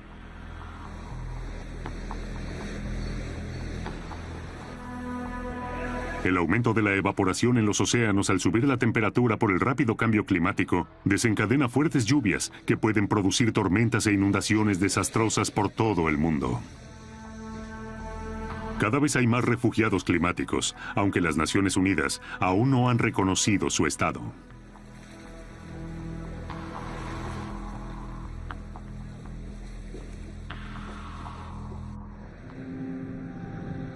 La localidad de Lauenburg, a orillas del Elba, sobrevivió a la última gran inundación, desencadenada por las fuertes lluvias en el curso superior del río. El golpe ha sido terrible. Los habitantes primero se negaron a una evacuación. No querían creer lo que pasaría. Ahora, 3 meses después, están realizando los trabajos de limpieza. Algunos ya se han dado por vencidos. Otros quieren renovar sus casas centenarias y volver a vivir allí.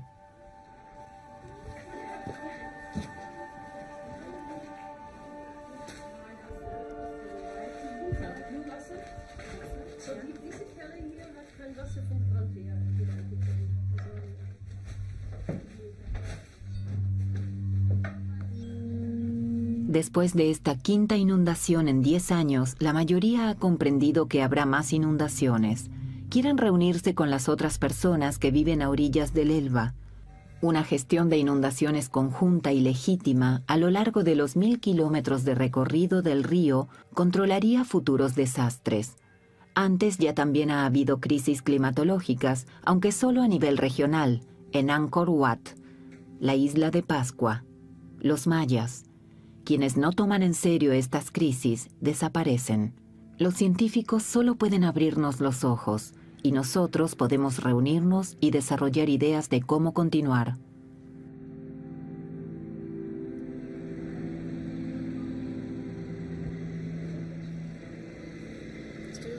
Es maravilloso poder ver cómo aquí en una gran ciudad las personas intentan crear algo muy especial con métodos alternativos, con madera, ahorrando energía de un modo sencillo e incluso climatológicamente neutral. Creo que esto es realmente importante si vivimos juntos en una gran ciudad. Voy a encontrarme con Helga Weitz, que investiga en Potsdam la capacidad de acción de una sociedad ante una crisis climática. ¿Cómo podemos cambiar las cosas?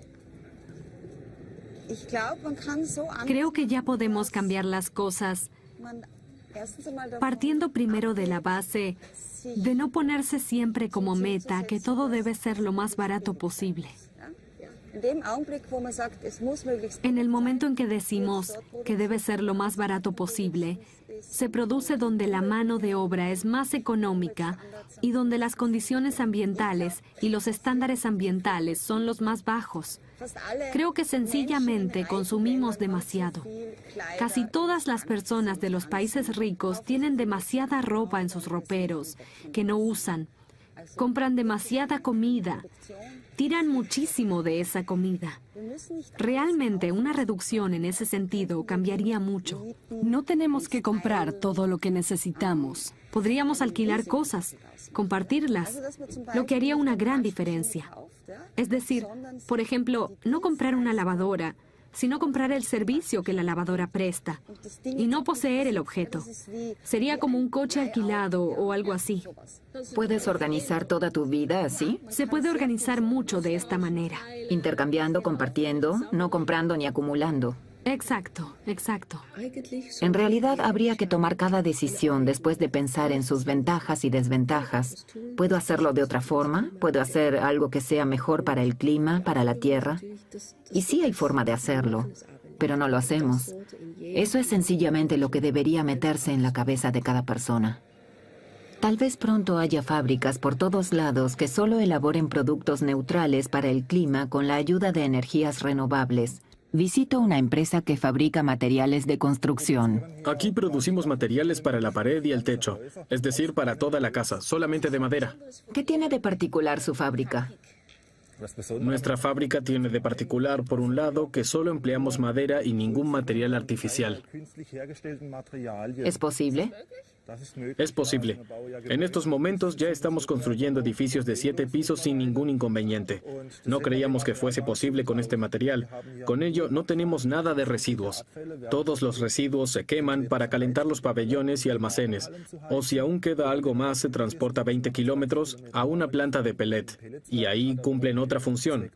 Es decir, de aquí no tiro nada a los contenedores de basura ni debo eliminarlo después como desechos peligrosos. Allí vemos nuestra instalación fotovoltaica. Con toda esta planta producimos 1/3 más de corriente de la que en realidad utilizamos para producir los materiales. De esta forma, a grosso modo, proveemos de energía a alrededor de 50 hogares. ¿Aquí en los alrededores? Exacto, en los alrededores.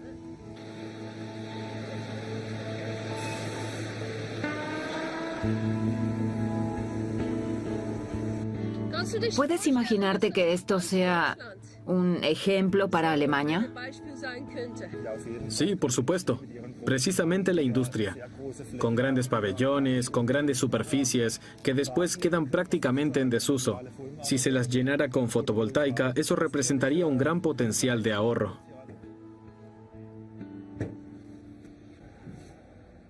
Lo más sencillo y mejor sería que tú mismo hagas algo. En realidad ya no importa qué, pero debes comenzar tú mismo, ahora, hoy. Ya no sirve de nada esperar, sino actuar. La red de científicos que he conocido nos ayuda a reconocer que nuestro planeta está en crisis. Y solo una red de ideas en la que colaboren todas las personas puede ayudar a superarlo. Esa es la única oportunidad que tenemos. Es fácil seguir remando igual, siguiendo la corriente. Así nos encontramos poca resistencia. Pero el desastre ya nos aguarda en el horizonte. Es mucho más difícil remar contra la corriente y actuar, que puede ser agotador. Sin embargo, precisamente ese es el desafío para superar la crisis climatológica. No solo en la India, sino en todo el mundo.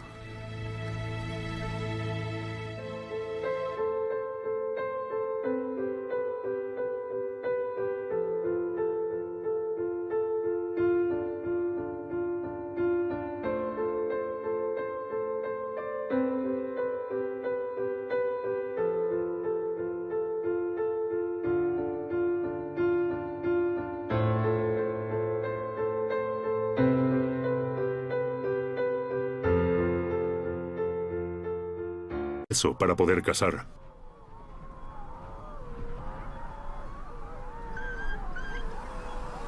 Hemos viajado todo el día. Ahora todos estamos hambrientos y tenemos sed. A las 11 de la noche por fin tenemos algo caliente.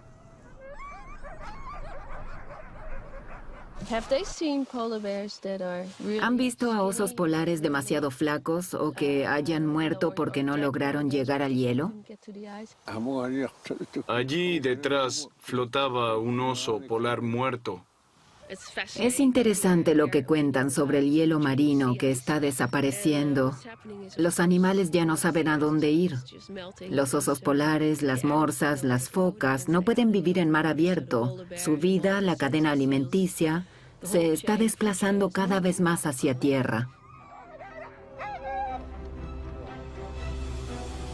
El hielo marino se está derritiendo más rápido de lo que se esperaba. En un mapa mundial animado, la NASA muestra las temperaturas de los últimos 100 años. El gran calentamiento comenzó en el extremo norte en los últimos 10 años.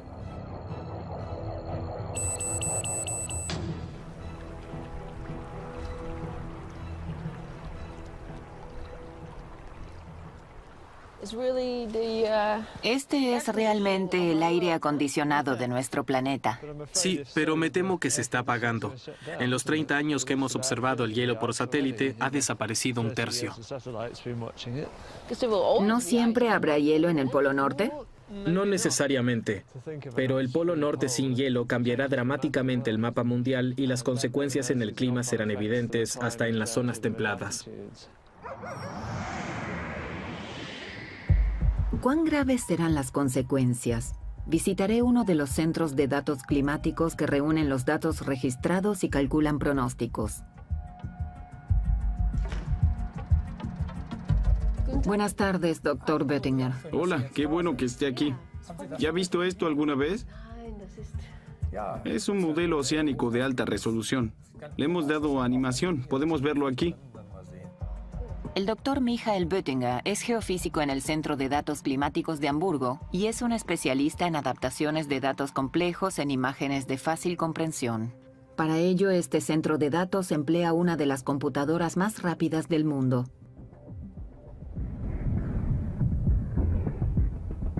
El cálculo de los modelos exige una capacidad enorme. Alrededor de todo el mundo se divide en la tarea 10 de estos centros de datos. Ordenadores como estos aumentan la capacidad de observación. Los modelos muestran, por ejemplo, las corrientes marítimas y la distribución de temperaturas de los océanos. ¿Qué se indica aquí? Aquí se muestra el desarrollo de las temperaturas. Hemos realizado cálculos durante 2 años con nuestro ordenador de alto rendimiento y ahora vemos aquí los resultados. Podemos decirlo así, resumidos en curvas. Primero recalculamos el pasado, los últimos 150 años. Y con ello, vemos hoy un incremento de la temperatura en 0,8 grados, en comparación con la época preindustrial. Para el futuro vemos aquí 3 colores diferentes. El rojo sería el escenario más pesimista. El escenario medio está representado aquí con el amarillo. Y el más optimista, en donde ya no tendríamos emisiones de dióxido de carbono. Ahora estamos en un punto prácticamente en donde podríamos influir sobre cuál de estos caminos seguir. In einem Fenster, wo wir beeinflussen können, welchen dieser Wege wir gehen werden. Por mi experiencia en Groenlandia, sé que el clima está cambiando.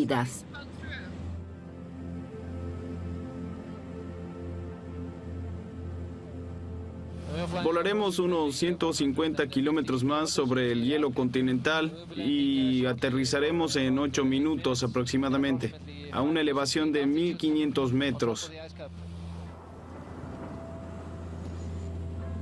¿Está el hielo de Groenlandia a punto de derretirse? Tal vez la respuesta esté directamente delante de nosotros. Después de 45 minutos hemos aterrizado en medio de la placa de hielo. Ah, el Dr. Hubbard en persona. En la estación externa S10 se mide el desarrollo del hielo de Groenlandia a largo plazo. Hola, Bernice. Hola, ¿cómo está? Muy bien. Bienvenida al hielo. Alan Hubbard analiza cómo repercute el cambio climático en lo profundo de la capa de hielo. ¿Por qué está precisamente aquí? Qué buena pregunta. Enseguida me pregunté, ¿por qué no 20 kilómetros hacia allá o 40 hacia la otra dirección? Este punto es muy revelador para los científicos y se seguirá observando por 20 años.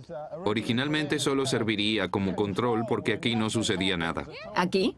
Sí, aquí no habría de ocurrir nada. El hielo de Groenlandia serviría como punto de referencia estable. Sin embargo, el hielo se derrite. ¿Norteamericanos? ¿Daneses? Realmente somos un equipo internacional. I'm from Geological Survey of Denmark and Greenland. I'm PhD student in University of Uppsala in Sweden. Científicos de todo el mundo investigan lo rápido que se está derritiendo el hielo ahora. Hace 20 años, la estación de investigaciones se había instalado directamente en lo que se llama la línea de equilibrio. Aquí mantenían el equilibrio las nevadas y el derretimiento de la nieve año tras año. Es por esto que en realidad el hielo debería ser muy estable. Esta estabilidad de la línea de equilibrio le habría permitido a los científicos detectar cambios en otros lugares. Es cada vez más interesante. Así como un canario puede detectar enseguida gases debajo de la tierra, la línea de equilibrio también es muy sensible. ¿Por qué es tan importante la línea de equilibrio? La capa de hielo debería ganar tanta masa como la que pierde. Lamentablemente no está ocurriendo esto. La línea de equilibrio se está moviendo cada vez más hacia arriba, alejándose de la costa. Esto significa que recibe menos nieve de la que se derrite. En lugar de esto, corre cada vez más hielo hacia el mar. Allí, el agua cada vez más caliente acelera el derretimiento. Los datos recogidos por la estación S10 los últimos 10 años muestran que el hielo continental ha perdido 4 veces más de masa que en la década anterior. Si la placa de hielo de Groenlandia se derritiera completamente, el nivel del mar aumentaría hasta 7 metros en todo el mundo. Esto sería una catástrofe para muchas ciudades. Ya sea Nueva York, Calcuta, Shanghái o Rotterdam, todas serían afectadas.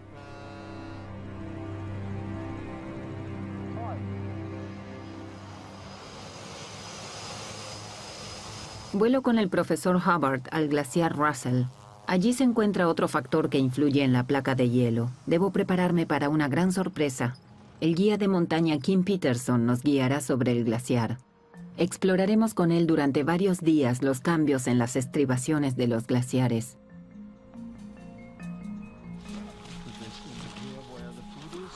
Aquí está la correa.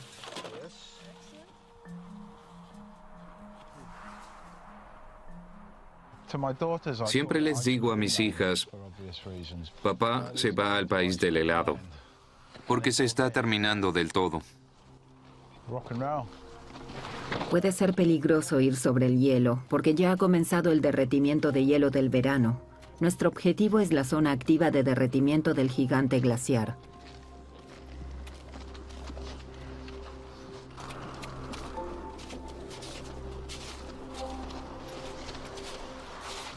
Aquí veo por todos lados esa cosa negra. ¿Qué es? Se denomina crioconita.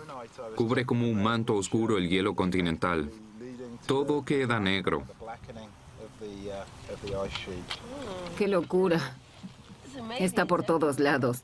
Está compuesto de hollín de los motores de combustión y el polvo del aire.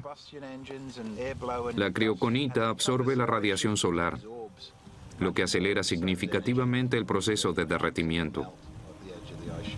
¿Se intensifica esto por el derretimiento de nieve en el verano? Exacto. Y allí podemos verlo. La crioconita se acumula en los surcos del suelo y allí absorbe más radiación solar. Con ello se forman huecos profundos en la superficie del hielo, que a veces son maravillosos. Mientras más oscura sea la capa de hielo, más rápido se derrite. Es una locura. Estamos en un lugar donde no hay industria y aquí encontramos lo que en otros lugares se arroja al aire.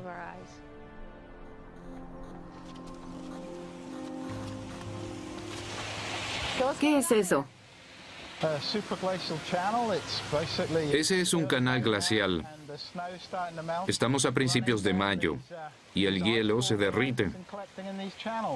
El agua de deshielo corre por estos canales sobre la capa de hielo. En algún momento encuentra una grieta y cae a lo profundo. ¿Qué es en realidad una marmita de gigante?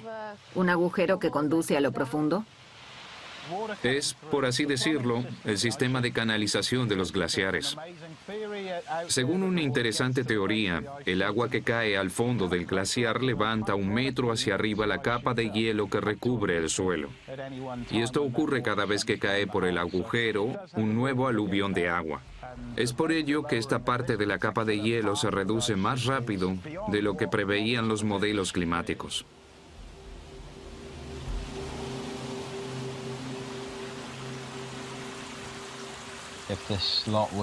Si esto continúa así, pronto se notará en todas las zonas del mundo. Este hielo se acumuló durante miles de años y ahora pronto podría desaparecer. Es perturbador. La pregunta crucial es, ¿qué sucederá con esta masa de agua de deshielo que primero llega al fiordo y después al océano? 3 semanas después de mi visita, los habitantes de Kangerlussuaq tomaron estas imágenes.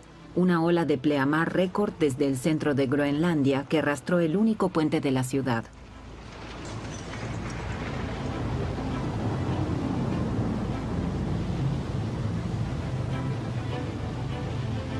Enormes cantidades de agua de deshielo van a parar al océano alrededor de Groenlandia. Toda esa cantidad de agua dulce también tiene que influir en las corrientes marítimas. El agua dulce del glaciar afecta el agua de la superficie del Atlántico Norte, que es muy salada, que en este punto se hunden las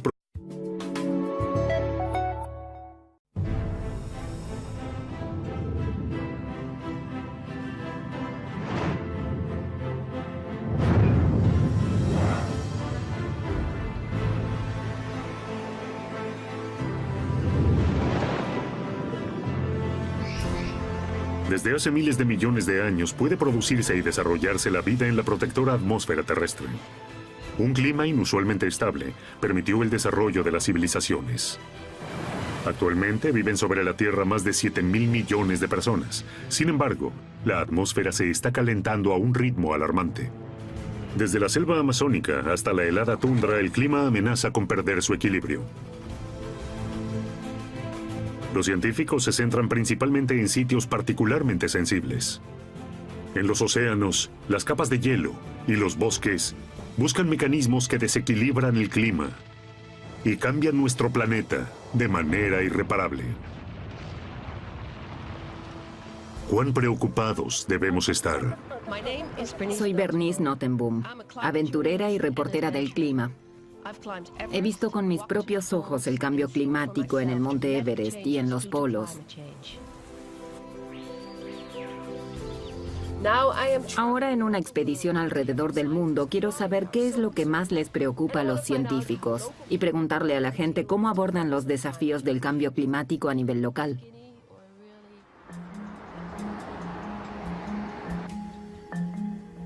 Así como muchos, yo también pensaba que podríamos detener el cambio climático liberando menos dióxido de carbono, el gas de efecto invernadero. Ahora leo que en muchos lugares de la Tierra el clima ya se ha modificado.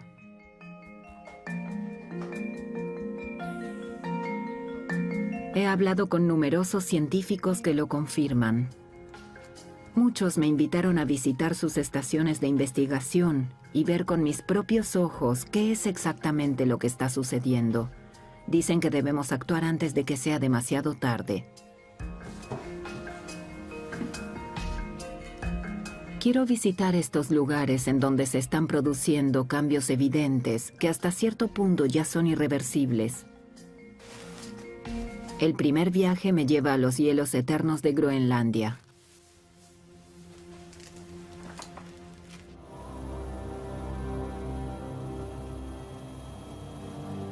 La isla de Groenlandia está cubierta en su mayoría por hielo.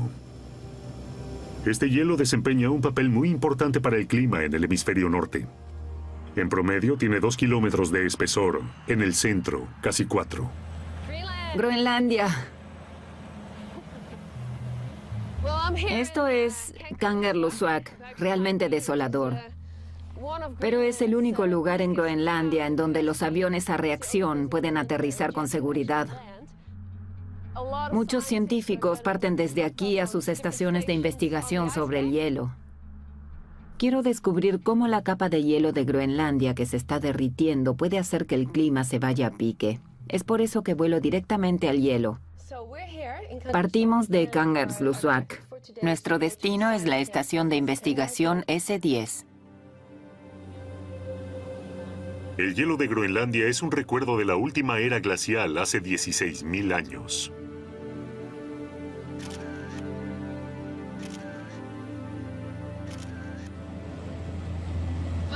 Ahora estamos volando sobre el hielo continental. Es fascinante, aunque está frío y acaba de nevar. La nieve ya se está derritiendo de nuevo. Las grietas del glaciar son translúcidas. Profundidades como un motor de las corrientes marinas oceánicas.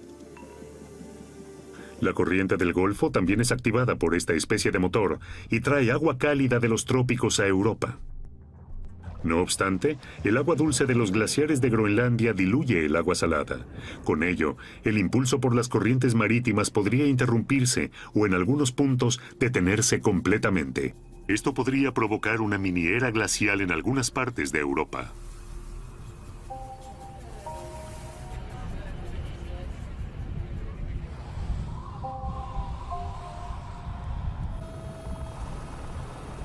Si los glaciares de Groenlandia se derritieran durante este siglo, provocaría un efecto dominó en las corrientes marítimas. Esto no solo influenciaría sobre el clima de Europa, sino a nivel mundial. Para comprender mejor el rol de Groenlandia sobre el clima mundial, me encontraré en Ilulissat con el profesor Tim Lenton, un experto en el cambio brusco del sistema climático. Welcome to Ilulissat. Hi. Look at some glaciers here, huh? El profesor Lenton desarrolló en la Universidad de Exeter, Inglaterra, una teoría sobre los focos del cambio climático. Vamos al borde de la plataforma de hielo, donde algunos científicos esperan un gran cambio en el sistema ecológico, incluso aún en esta década. ¿Aún no había estado nunca en Groenlandia?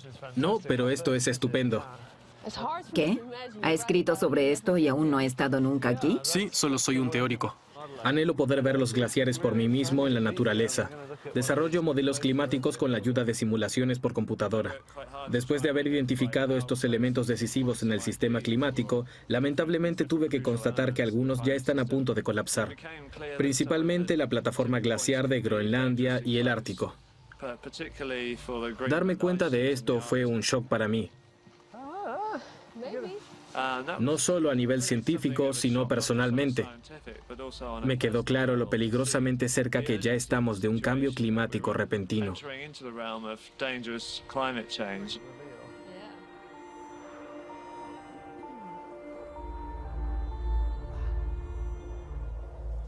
¿Puede ser fatal un aumento de la temperatura en 3 grados? En el caso de Groenlandia, sí. Si la temperatura aumenta 3 grados, se derrite más hielo del que se acumula. Y eso hace que el equilibrio entre lo que se derrite y lo que se gana se rompa irreversiblemente.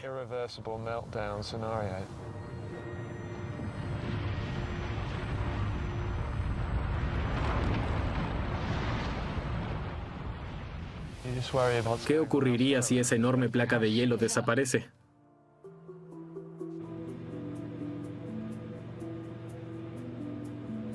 Volamos de Jakobshafen a Qaanaaq, una localidad en el extremo septentrional de Groenlandia. Aquí queremos ver lo que ocurre con otra clase de hielo, el hielo marino.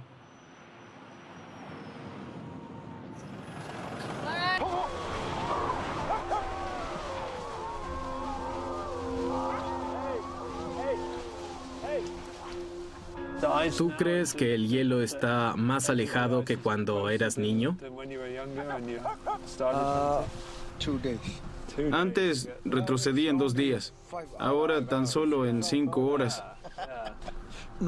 Generalmente el hielo retrocede en mayo, pero ahora ya lo hace en febrero o marzo. Eso ha cambiado mucho. Debido a la gran cantidad de grietas, los cazadores se ven obligados a hacer grandes desvíos. Esto representa un mayor esfuerzo